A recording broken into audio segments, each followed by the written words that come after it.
ขึ้นก็รอความดันลงจังทำต่อ9ชั่วโมงปะโถ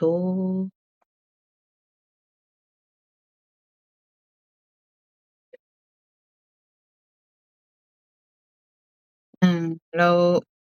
เพราะว่ามันมาซ่าตอนเวลาฉีดยาแล้วอืม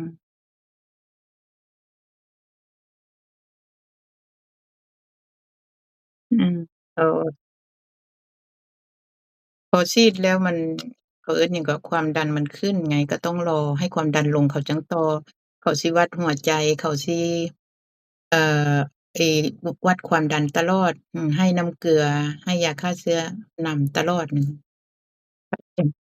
อืม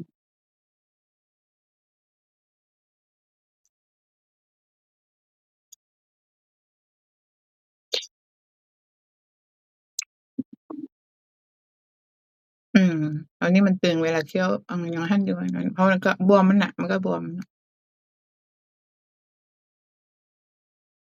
อืมอืม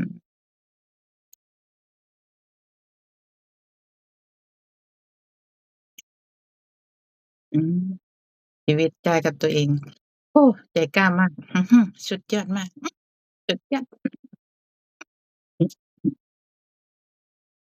อืมอืมก็ต้องระวังแล้วเนาะเนี่ยกินข้าวสิได้กินอืมอือฮึบ่ได้จักยันบ่กินเผ็ดห้ามพยายามบ่ให้เหงื่อบ่ให้กระตือรือร้นเพราะว่าเหงื่อแล้วเดี๋ยวมันสิอักเสบบ่ให้หันไวบ่ให้เจ้าก็เอาสบายๆช่วงนี้บ่คุยหยังเอารีแลกซ์อาดูแลลูกสาวเด้อแม่เด้อรอบนี้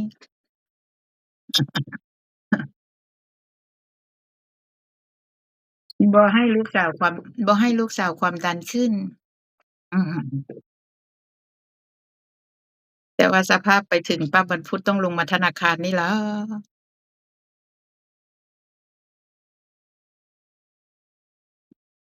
มันณตอนนี้ที่ยืนยันได้บ่ล่ะภาพก๊อตก็ยังบ่ออกยา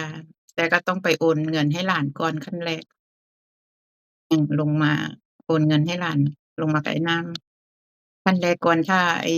แอปยังยืนยันบ่ได้ก็ปล่อยมันไว้ก่อนเพราะว่าสมมุติว่าสภาพนี้บ่ล่ะ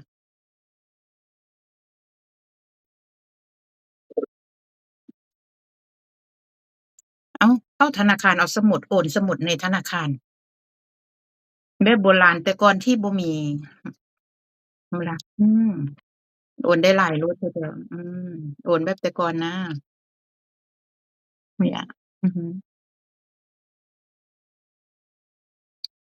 ไปว่าเพราะว่าเรียนมื้ออื่นแล้วเขาก็มีวันหยุดเขาเพราะเขาบ่ได้เรียนซุมื้อเนาะสอนอ้ายขับรถเนี่ยเขาก็เรียนเดี๋ยวนี้เรียนอยู่อาทิตย์2 มื้อแล้วก็ทำงานช่วงนี้อะนะ